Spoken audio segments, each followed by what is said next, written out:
Thank you. Good morning, Chairman Peters, Ranking Member Paul, members of the committee. Discussions about the most pressing national security threats and what we face and what we're doing to tackle them are always important, but it seems especially well-timed this year with the dangerous implications the very fluid situation in the Middle East has for our homeland security. The reality is that the terrorism threat has been elevated throughout 2023, but the ongoing war in the Middle East has raised the threat of an attack against Americans in the United States to a whole nother level. Since the horrific terrorist attacks committed by Hamas against innocent people in Israel a few weeks ago, we've been working around the clock to support our partners there and to protect Americans here at home.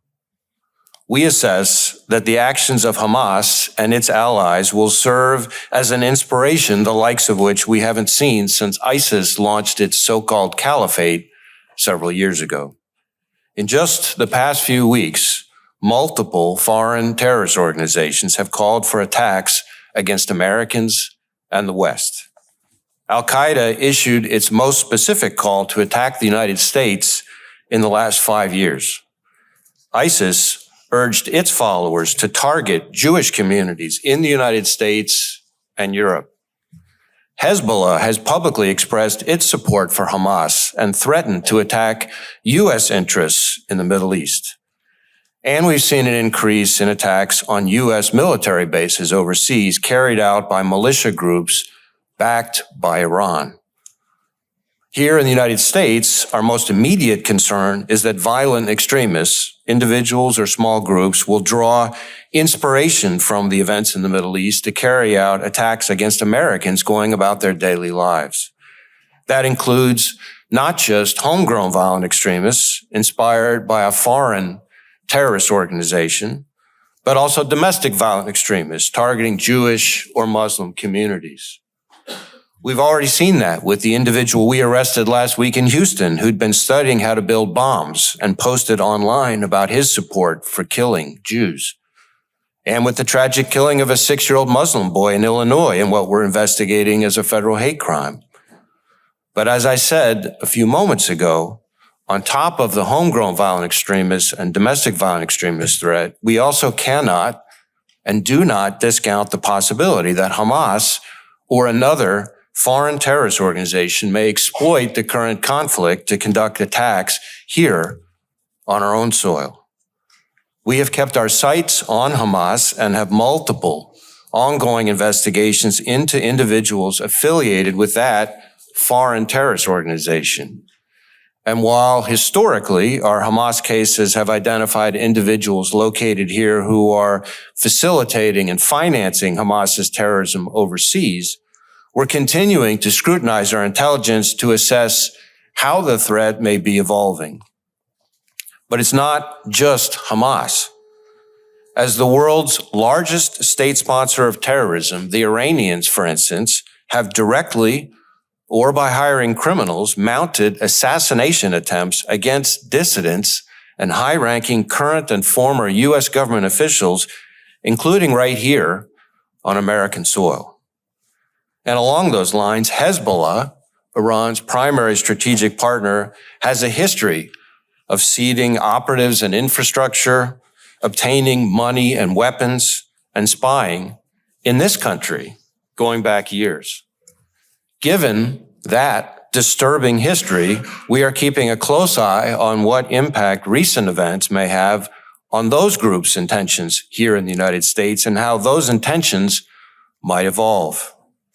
For example, the cyber targeting of American interests and critical infrastructure that we already see conducted by Iran and non-state actors alike, we can expect to get worse if the conflict expands, as will the threat of kinetic attacks. But across the country, in each and every one of the FBI's 56 field offices, we are addressing these threats with a sense of urgency. Among other things, that means working closely with our federal, state, and local partners through our FBI-led joint terrorism task forces to ensure that together we stay laser-focused on mitigating threats. taking an even closer look at existing investigations and canvassing our sources to improve our intelligence, and then sharing that information with our partners, and doing all we can, working with our partners, to protect all houses of worship and people of all faiths here in the U.S.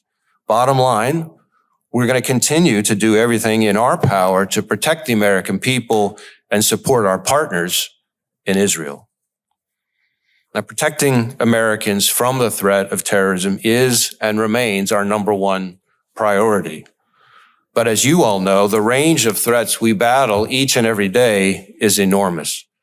From cyber attacks to economic espionage to violent crime and narcotics trafficking and everything in between. And none of the problems we tackle is getting any easier. But we have continued to work to outpace our adversaries by disrupting over 40% more cyber operations last year and arresting over 60% more cyber criminals than the year before.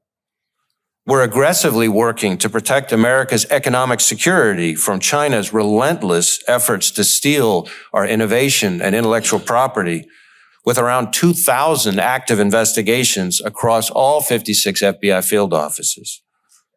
And over the past 2 years alone, we've seized enough fentanyl to kill 270 million people.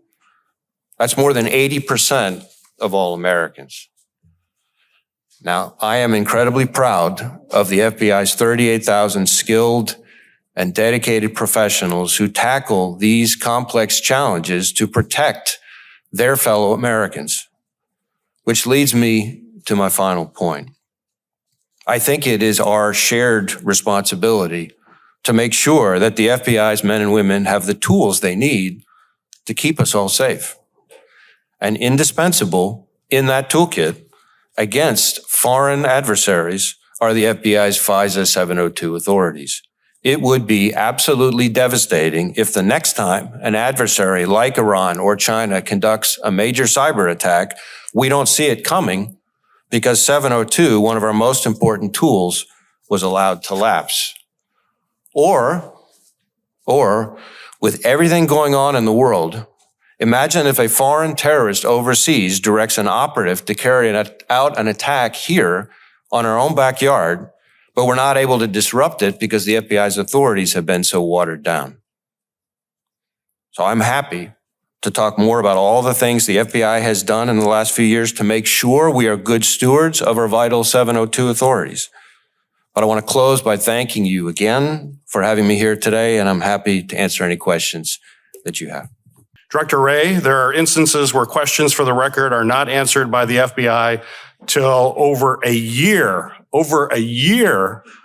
after the hearing has taken place. In fact, we still do not have responses to our questions for the record from last year's threats hearing.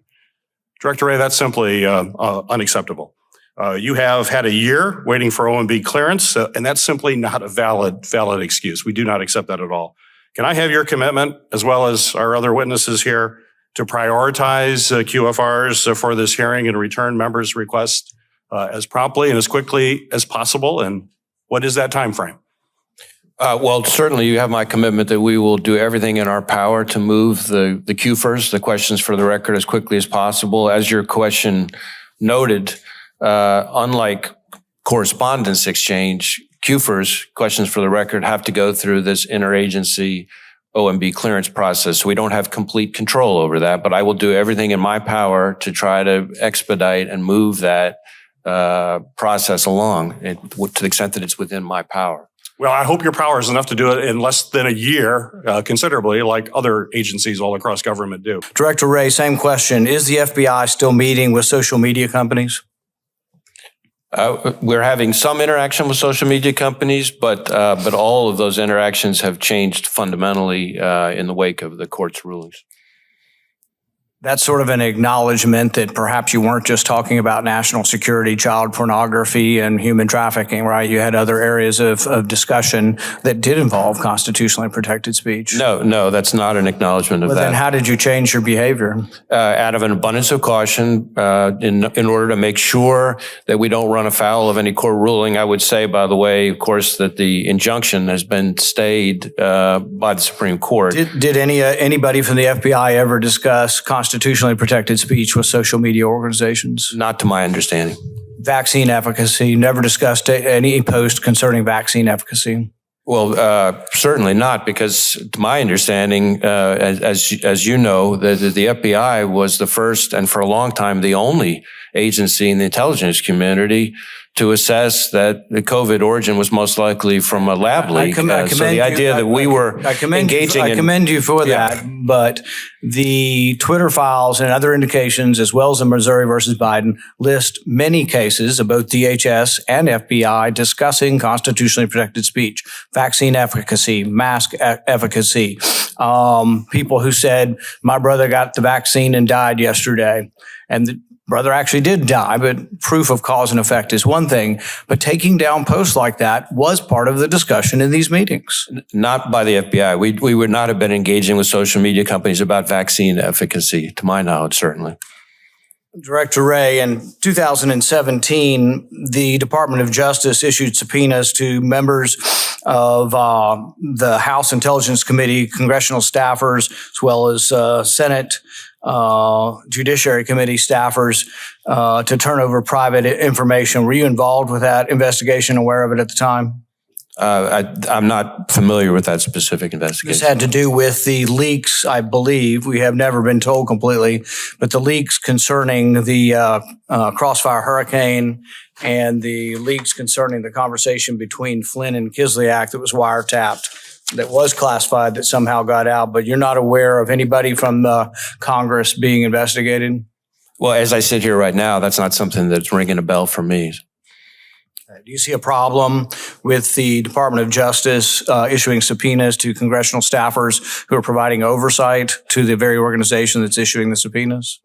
Well, certainly anytime there's an investigative activity that touches upon a separate branch of government, namely the legislative branch, it has to be done extraordinarily carefully. And there are all kinds of policies that the department has in place to make sure that that's done appropriately. Director Wray, did the FBI pay Twitter money to moderate content moderation? I'm not aware of us paying money to moderate content there or anywhere else. What was the $3 million for that the FBI gave that's been revealed in Twitter files, which has been characterized by those writing the Twitter files as payment for content moderation? Basically, they said Twitter, you guys were meeting with them all the time and you had them taking down so many posts. They said, well, gosh, it's a lot of work. Why don't you pay us? And so you did. You paid them $3 million. Are you aware of the payment? Well, I'm not aware of that specific payment, but I can tell you that when it comes to payments, going back well over 4 decades, when we are required by federal law, when a company, like in this instance, a provider, goes through expenses to produce information, we're required to reimburse them for those expenses. And so I think that a lot of the questions about payments revolve around exactly that. And you will repeat under oath that there was never any discussion of the FBI to take down constitutionally protected speech. You think it's all national security, child pornography, sex trafficking, no discussion of constitutionally protected speech, because this is all going to come out, and a lot of it's come out already in depositions. But you're saying there was never any discussion by any of your agents in any of these meetings of constitutionally protected speech being taken down? To my knowledge, our agents conducted themselves in compliance with the law throughout. So we're participating in a number of ways. I think the first that I would mention is our Safe Streets task forces are focused on the gangs that are here distributing fentanyl and other dangerous drugs.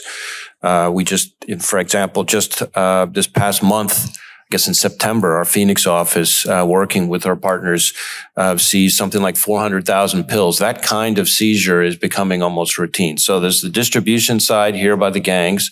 Our transnational organized crime task forces are focused on the cartel leadership, the source of supply. We have, I think, 380 investigations just into cartel leadership that we're conducting. We also, I think a third I would mention is we have something called J-Code, which focuses on darknet trafficking and dismantling darknet marketplaces of fentanyl and other substances. We also have things like a prescription drug initiative that's focused on pill mills and the providers that contribute to the problem. And then the last thing I think I would mention is we do a number of things to try to raise awareness. A while back, working with DEA, for example, we put out a movie called Chasing the Dragon, which was put into schools everywhere. And we have a number of similar outreach efforts to try to reach students and others on the awareness side. So distribution, supply, darknet, prescription drugs, and awareness. Thank you very much, and thank you for your efforts. I want to follow up on another theme that Director Wray raised in his testimony, and I'll actually pose this to Director Abizaid and Director Wray. After Hamas's attack in Israel, I think we've all grown concerned, and Director Wray, you mentioned it, that the attack will embolden other terrorist organizations. Have the Hamas terrorist attacks been used by other terrorist organizations in their messaging and propaganda? And I'll start with you, Director Abizaid. Yes, it's absolutely been a feature of messaging and propaganda since the attacks. We've seen it from Al-Qaeda affiliates, almost every single one. We've also seen it from ISIS, which ideologically isn't aligned with a group like Hamas, but is still leveraging this current conflict to try and sow the kind of violence, bring adherents to its cause in sort of an exploitative way. Director Wray, how does the FBI assess the impact of this propaganda on the threat of homeland violent extremists or other lone wolf actors? So we have for some time expressed concern, including in our hearings with this committee each fall, that lone actors, homegrown violent extremists inspired by foreign terrorist organizations are in many ways the biggest threat we face here in the homeland. And those lone actors will draw inspiration from all sorts of things.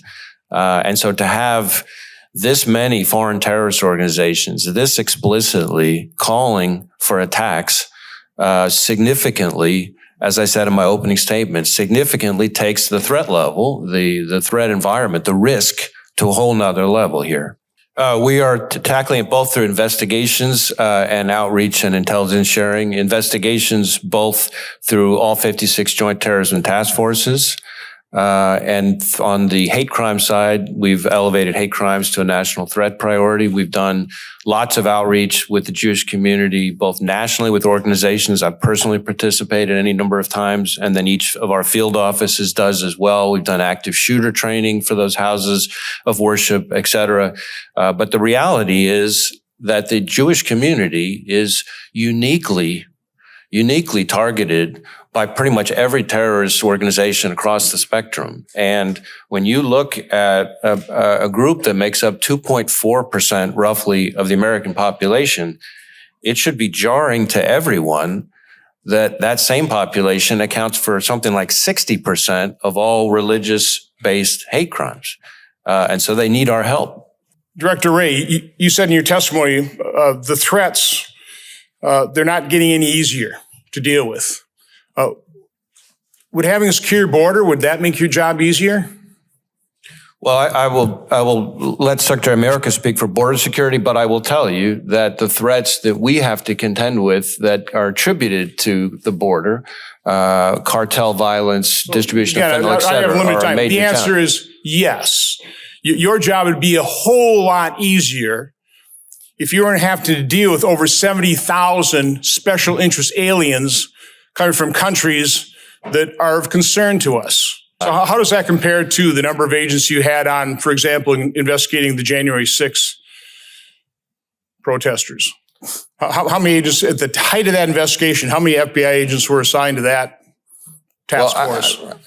I don't have exact numbers, but what I would tell you is that I feel relatively confident that the number of agents working on threats that are attributable to the border far exceeds the number of people working on the January 6th investigation. What about the height of the January 6th investigations? Same answer. Same deal, okay. What investigations are you doing in terms of the sex trade that is going on because of the Biden administration's open border policy? We have a number of task forces that are focused on human trafficking, especially sex trafficking, all across the country. And last year we rounded up, I think, maybe 1,000 or so predators of that sort. And so that's probably the main vehicle through which we're tackling this, which is a significant problem. Of the 73,000 special interest aliens coming from these countries that are concerned to ours, how many of those people are you keeping track of? What happens to them? Are we detaining them? Are we deporting them? Or are we granting them asylum? Well, as to deportation and asylum, I would leave that to the agencies that handle that. You're aware of the 73,000 special interest aliens, correct? But I'm aware of special interest aliens. I don't have the numbers. What are you doing to track them? So if we have a appropriately predicated investigation, then those people are squarely within scope of those investigations. So how many active investigations do you have on 73,000 special interest aliens? I don't have that number here. I can see if that's something we can get for you and follow up. You can expect a QFR on that one. Thanks. How does the accuracy of data regarding hate-based violence or threats of violence help your organizations better protect the U.S.? Director Wray. So we've done a number of things. First, we've increased the outreach to state and local law enforcement and others to improve the reporting of hate crimes, as well as outreach to faith-based communities, because one of the things we know about hate crimes is that they're chronically underreported. So we've had a lot of engagement there, and that undoubtedly contributes to the increase in reported hate crimes.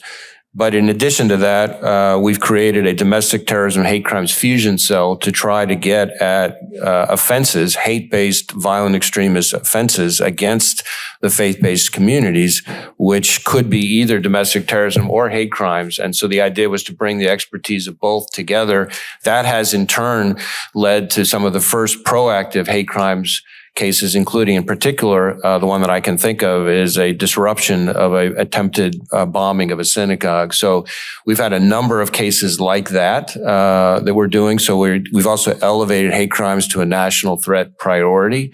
So it's extensive outreach to faith-based communities and it's extensive investigations. Just in the few years that I've been director, we've had quite a number of attacks or attempted attacks on synagogues that we have disrupted.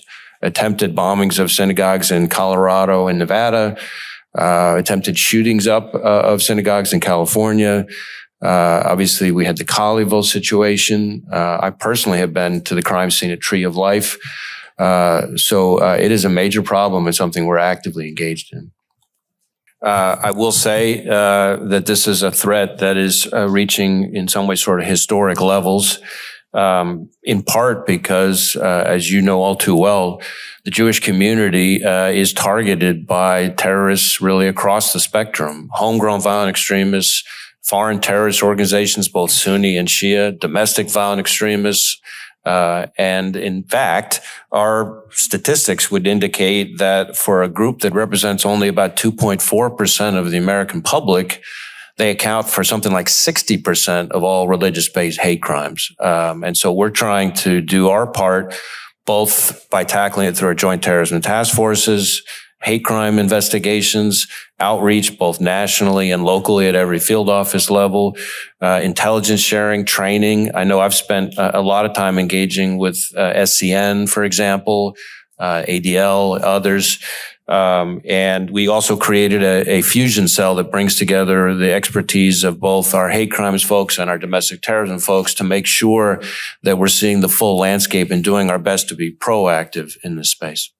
I think it's important to understand that what you're saying here, and that we have to make it very clear to the American people that the threat of terror is real and rising in the United States. And I think we all agree on that. So just to be clear with the American people, what I'm hearing from you today is that the threats are on the rise and our homeland is at great risk of danger. So that's where we are. So now let's talk about where we go. So Director Wray, so that morning, my 11-year-old grandson was with me, and so we watched as the Hamas terrorists came across and started hearing the stories. So I was trying to explain to him what a terrorist is. So how would you define a terrorist?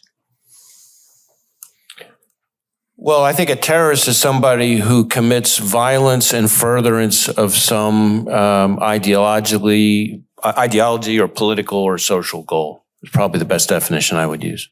Okay. In media interviews, you have repeatedly spoken about the potential for threats posed by lone wolves in the wake of the Hamas terrorist attack on Israel. Is it fair for the American people to interpret this as you or the FBI are not concerned at all with a coordinated attack by foreign terrorists on Americans here on U.S. soil? No, that would not be how they should interpret it. That's why I said we cannot and do not discount it. It is true that over the last several years, and I think Director Abizaid said something similar in her opening statement, that we went through a period where the traditional structured foreign terrorist organization threat in the U.S. subsided some in favor of this ISIS-inspired, let's say, attack. That's passed. But that threat hasn't gone away, to be clear, that threat has not gone away. What has now increased is the greater possibility of one of these foreign terrorist organizations directing an attack in the United States. We haven't seen evidence that it's actually happening yet, but what we have seen is, and I listed them off in my opening remarks, one terrorist organization after another calling for attacks. And so we should wake up. It is a time to be concerned. We are in a dangerous period. So the Office of Intelligence and Analysis at the Department of Homeland Security issued a report last month warning that foreign terrorist organizations are looking to capitalize on the ability to easily enter the United States at our southern border. So Director Wray, is the FBI able to track all threats and prevent these individuals from conducting an attack on U.S. soil? I couldn't say that we were able to detect all individuals. With the people that we know about, as Secretary Rumsfeld used to say, the known, we're quite good at together with our partners. But it is the unknown that I worry about quite a bit. So, Director Wray, can you say that we do not have either individual foreign terrorists or terror cells affiliated with foreign groups currently operating in the United States? Well, we're not tracking that, but again, I point back to what it is. The gaps in our intelligence are real, and it's something that we have concerns about. So, Director Wray, so what would you say right now to the American public? Because like in my state, I've got a significant Jewish population. They're scared to go to synagogue, Chabad. They're scared to send their kids to day schools. So, but it's not just them. It's, other individuals, like my daughters called me and said, should they be sending their kids to school? What would you tell Americans right now about the threat today as compared to before? This is not a time for panic, but it is a time for vigilance. We shouldn't stop conducting our daily lives, going to schools, houses of worship, and so forth. But we should be vigilant. You often hear the expression, if you see something, say something. That's never been more true than now. And that's probably partly why the American people are reporting more tips and leads to us. And we're pursuing those threats and leads as vigorously and responsibly as we can. Thank you. Thanks. And do you find it with the Bureau's work that it makes your work as an agency more difficult, more challenging? How does the accessibility of these weapons, the scope and scale of what is the lethality that is possible, how does that impact the work of your officers, whether in Maine or other instances where we've seen these type of weapons used? Well, dangerous weapons represent dangers to law enforcement. And one of the things that we've seen over the last several years is an increasing threat to law enforcement. I think 2021 had the highest number of officers shot and killed in the line of duty in something like a couple decades. And it is happening at a pace of about one every 5 days in this country. So law enforcement, which was always a dangerous job, is even more dangerous right now. How do they communicate their directions to attack? What's their vehicle for getting that out? Certainly not in the New York Times and not on NBC. How do they get their message out? Well, social media plays a huge part of it, just like it does messaging on almost everything these days. Can you take action, or do you take action to try and eliminate, to the extent possible, or reduce the access these groups have through social media? Is there a way of doing that, or is it like, no, there's so many different dark web and other vehicles that their message gets out whether or not we try and interdict it? There are instances where foreign terrorist activity in the world of propaganda crosses into the material support to terrorism, to a foreign terrorist organization space. But now you're getting into a legal area that I'm not the expert on. What we really need is people, eyes and ears in the community, people letting us know when they see something of concern so that law enforcement can take appropriate action. And that's why we spend so much time engaged in outreach to state and local law enforcement as a force multiplier, to the faith-based community as a force multiplier in effect, and to the private sector. People sometimes overlook that piece. But some guy goes into Home Depot and wants to buy a bunch of ball bearings and fertilizer and doesn't seem to know anything about what either one could be used for. We want the guy in Home Depot calling law enforcement saying something's off. Well, I deeply appreciate the work that your 37,000 employees of the FBI do to try and keep our homeland safe, and have done so remarkably well despite this level of threat. I would at the same time look to see if there's not something we can do. I understand we don't want to interdict constitutionally protected speech. But what is constitutionally protected speech? Certainly, foreign agents don't have constitutionally protected speech because they're not subject to our Constitution. I presume bots don't have constitutionally protected speech. American citizens do. But even then, citizens offer various forms of hate. And I don't know how you make the assessment of how you reduce the communication of hate across our social media that's clearly leading to the level of attacks that are being perpetrated against people of faith, and particularly Jews. Well, there is a role for different parts of society in dealing with the issue. Where the FBI fits in is dealing with violence and threats of violence. And when it crosses into that line, it doesn't matter what you're ticked off about or who you're ticked off at. That's a line you don't get to cross in our system. And that's where the FBI kicks into action. Thank you, Director. Would there be additional legal tools that would be helpful to you in pursuing hate crimes, which are not speech, they are not constitutionally protected, they involve violence, they involve physical threats or results? Are there additional legislative tools that we could give you? Well, certainly we need the resources to address the issues. None of the threats that I described in my opening statement or my questions here today are threats that I would say are fading away. They are all significant and they require attention. And everywhere I go, someone's got very good ideas about things the FBI should do more of. It's not very many responsible ideas of things that we can at scale do less of. Well, let me ask you specifically, the nonprofit security grant program. It's about $300 million. Last year, the president proposed increasing it by $200 million. That seems to me a fraction of what is necessary. We need to spend $1 billion on it. I'm seeing in Connecticut again and again and again, synagogues, mosques, churches, community centers spending scarce resources to hire security guards. Shouldn't that be a matter for the federal government to help prevent threats of that kind? Well, now you're, of course, asking about grant programs, which have a very important role here. The FBI is not a grant-making agency, but the Department of Justice and the Department of Homeland Security both, and maybe some other agencies would have a place for that, and those do help. We should increase that kind of investment. Obviously, it's prevention, but you're in a much better position, especially in terms of resource, to conserve your efforts if violence is prevented. Well, I know that I can only speak from the FBI's end. Obviously, we spend an awful lot of time at the national level and at each one of our field offices engaged with communities of faith and various national associations at the national level. And security is, of course, the number one topic we're engaged with them on, and they all need more help.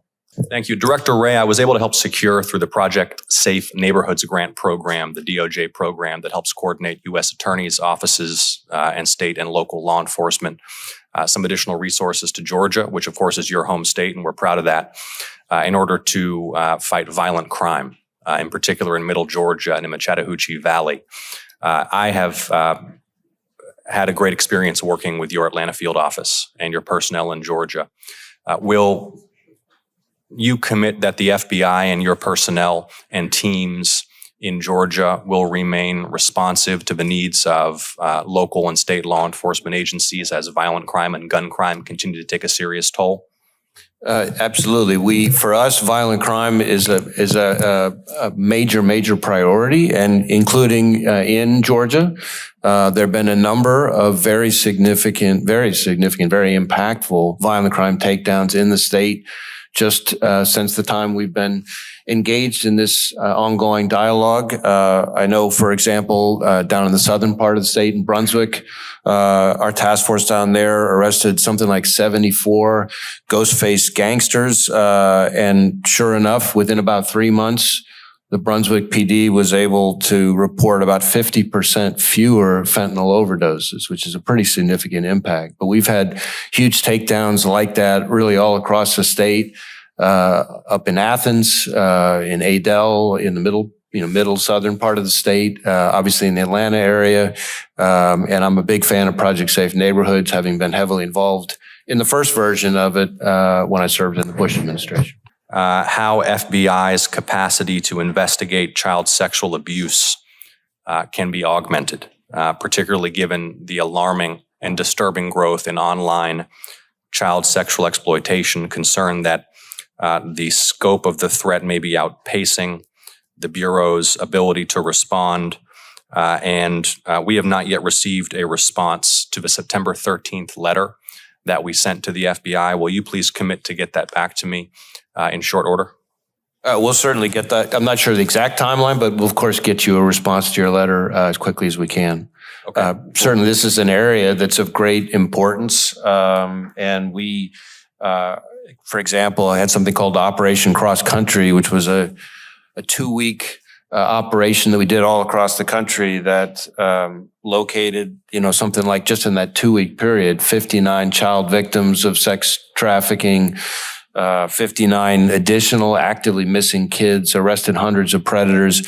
If you look at the year overall, we're rescuing thousands of kids from exploitation and rounding up thousands of predators. And I am very concerned that if some of the current budget proposals that are swirling around up here were to go into effect, you'd have fewer predators arrested, and fewer kids rescued. And Director Wray, that leads to my next question. According to the National Center for Missing and Exploited Children, or NCMEC, which, as you well know, is tasked by Congress to receive reports of missing and trafficked children from state and local agencies across the country. In Georgia, between 2018 and 2022, there were nearly 1,800 reports of missing foster youth. And it is well understood by the Department of Health and Human Services and by law enforcement that foster youth who go missing are at acute risk of trafficking and other forms of abuse and exploitation. Can you please characterize the FBI's efforts and understanding of the particular threats posed to foster youth from human traffickers, sex traffickers, and others? And will you commit to working with me to enhance the FBI's ability to locate and free children who may be trapped by criminals? Let me follow back up with you in more detail on the specific issue of foster youth as a particularly vulnerable victim set. But I will tell you that we work very closely with NCMEC. I've been over there myself. I consider them a very valuable part of this whole response to the threat. But it is a major problem across this country. That we have kids, even in this day and age, being victimized and exploited by predators really all across the country. And NCMEC does a great job. They are a highly credible organization. And I'd like to get that data in front of you so you're aware of the scope of the threat to these foster children in Georgia. Will you take a look at it when I send it over to you? Yes, sir. Thank you, Director Wray. Are you seeing an uptick in threats to Americans at home or abroad? And what are your agencies doing to increase security at home in light of these growing tensions? And are you concerned about potential retaliation here in the homeland due to the U.S. counterstrikes in Syria? So a whole number of things packed into that. First, we definitely believe that there is a heightened risk of potential violence here in the U.S., especially from lone actors inspired by any number of foreign terrorist organizations or by domestic ideologies in some way using the conflict as an excuse or a justification, as horrendous and misguided as that would be, to conduct attacks here against Jewish Americans, Muslim Americans, Arab Americans, et cetera. So we're definitely concerned about that. And we are seeing an increase in reported threats, whether it's bomb threats to synagogues, some physical assaults. I mentioned in my opening statement some of the arrests we've had. So we're concerned about that. Second, I am concerned, as I said in my opening statement, that foreign terrorist organizations, traditional, formal terrorist organizations, whether they be Al-Qaeda or ISIS or Hezbollah, have all made statements that would indicate a greater risk of a potential attack here by them. We are not currently tracking an imminent credible threat from a foreign terrorist organization, a structured attack here or something like that, but it is something that we think heightened vigilance is warranted for. And when it comes to Iran and its strategic partner, Hezbollah, I think it's important for Americans to understand that even before this conflict, we're dealing with an adversary that just in the past couple of years has tried to kill a former U.S. national security advisor on U.S. soil, tried to kidnap and then kill an American journalist right smack in the middle of New York City, conducted attempted a cyber attack against a children's hospital, and tried to interfere in the last presidential election, as Director Ratcliffe and I called out at a press conference in the fall of 2020. That's all on top of being the leading state sponsor of terrorism. So if that's not enough to convince people that Iran is a threat to the U.S., I don't know what would be. One thing that would help us would be to reveal more to us of your conclusions. So, for example, for the longest time, I'm pretty sure it was classified that you had even concluded that. I think your public statements were the first time we ever were heard publicly that the FBI had actually made a conclusion. So even the conclusion was secret for a long time. Now, you had to have an analysis. You must have a paper sort of description of your thought process. We passed unanimously legislation to declassify all this stuff. Most of the stuff doesn't need to be classified. A lot of those conclusions are just basically we've had them out in the public and we've been discussing this. But it would help the debate and maybe help us prevent something like this from happening again if you'd release your report. Are you going to declassify and release your report that allows you to conclude with moderate confidence that the virus came from the lab? Well, I know my staff has been engaged with you directly on this, including the head of our WMD directorate, and I expect that to continue. I know you've asked for a number of documents that I believe we're getting ready to provide to you potentially as early as this week. As to what can be shared publicly as opposed to shared with you in your oversight capacity, that gets a little more complicated because sometimes the information is interwoven with other agencies' information we don't entirely control. We don't want to know who your sources are. We want to hear your conclusions. We want to have what your scientists have looked at. And one of the specific things we asked them, they said they would be forthcoming with, and the meeting seemed to include cooperation, but then they just go dark on us. So, for example, one of the most important information from my point of view that suggests this came from Wuhan is that in 2018, the lab in Wuhan, along with a scientist at University of North Carolina, along with Peter Daszak, applied for money from DARPA. They wanted to create a coronavirus that had a cleavage site in it that's more commonly found in human viruses. They were denied the money, but that led us to thinking, and a lot of people thinking, wow, they were already asking for money to create a virus that has the same structure as COVID had. There apparently are other grants, and I've been trying to get the grants from government for 3 years. The most secretive organization in our government with regard to COVID is HHS and NIH. We pay for all their grants. None of their stuff's classified. They won't give us the stuff. But I think in your review, my guess is your people knew where to look. And I asked them, are there other grants like the Diffuse grant from DARPA that was denied that you can point us to? 4 or 5 other grants that were either given to them in Wuhan, denied to them in Wuhan, maybe given to another country somewhere around the world, but worried us that and were circumstantial evidence leading us to the conclusion. Those things should be easy. They're non-classified. We can't get them from the NIH. If you've seen them, we just want you to help us because it needs to be public because our concern is this could happen again. There are scientists, legitimate, pedigreed virologists at major universities who believe not only that this came from this lab, but the next one could kill 5 to 50%. What if they're aerosolizing Ebola virus or Marburg virus or Nipah virus? This is as dangerous as nuclear weapons, but we've had only one side sort of interested in this so far. But if more information were revealed, maybe we can get both sides of the aisle interested and eventually do something to try to prevent this from happening again. And so if you will help urge them to give us some of the information and really figure out how to declassify stuff. I know most of intelligence is classifying and keeping secrets, but there's important public policy decisions that come from making it public.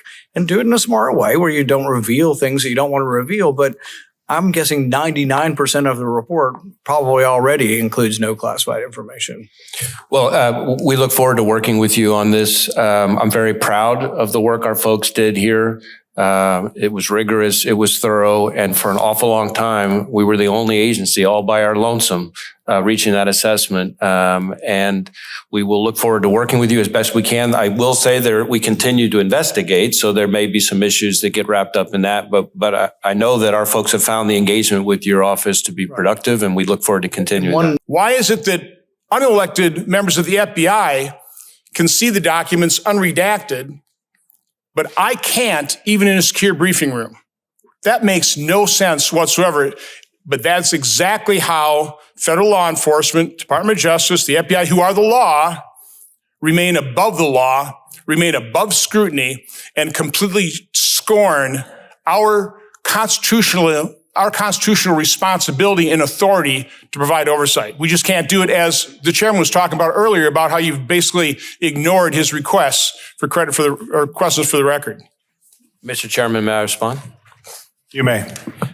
So needless to say, I disagree with your characterization, not only of my own performance, but of our workforce. I will tell you, when it comes to trust and confidence, the number of people applying to be special agents of the FBI has gone up dramatically since I've been FBI director. And in fact, in your home state of Wisconsin, it's gone up about 160-something%, which is one of the highest in the country. So I see an FBI every day that conducts themselves with integrity and professionalism and selflessness and rigor.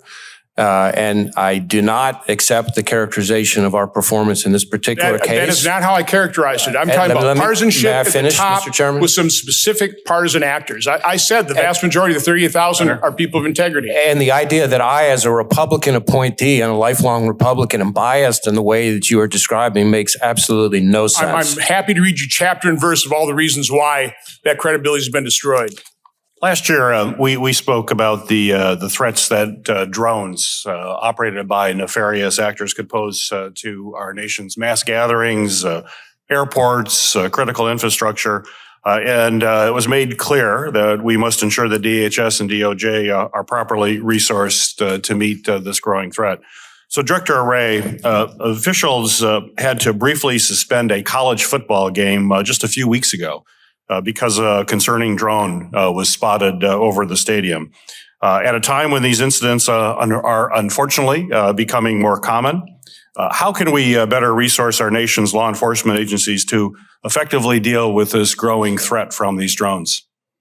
Well, certainly this is authority that's incredibly important. And the most important thing that I would want the American public to understand and your colleagues who are not on this committee to understand is that that authority needs to be reauthorized, because if it isn't reauthorized, there is no public safety agency in this country that can provide counter-UAS security at these public events. And pretty much every time we've deployed, we have uncovered any number of unauthorized UASs in the vicinity of these events.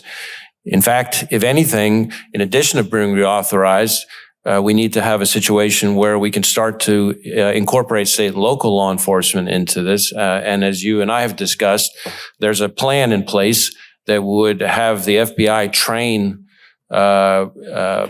state and local counter-UAS operators to ensure that there's a consistent standard across the country, much the same way we do with civilian bomb techs.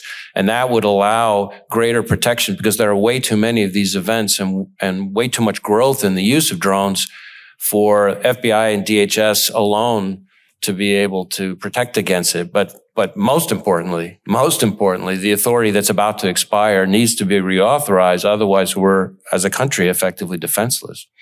So I just want to throw one a pushback that I've received on this is that private entities can protect themselves. Stadiums could protect themselves. This is not necessary. Is that allowed? Seems to me we need these authorities. Yet this colleague of mine believes that stadiums can protect themselves. We don't need these authorities. How would you respond to that? Well, what I would say is two things. One, it's not unusual for me to meet with security from major stadiums around the country because I've been to all 56 FBI field offices at least twice, some of them 3 times, to hear from them that they need this authority. And so they're certainly not saying, don't worry, we got it. But the second thing I would say is that the authority that I've just described ensures a level of quality control. So to me, it's sort of the best of both worlds. We provide the security the American people need with the quality control that would otherwise be lacking if people started engaging in potentially not lawful self-help. Right. I just have a final question for each of you, and we'll start with Director Wray. So do you believe, is the United States safer from foreign terror threats today? Are we safer than when Joe Biden took office, from the day he took office?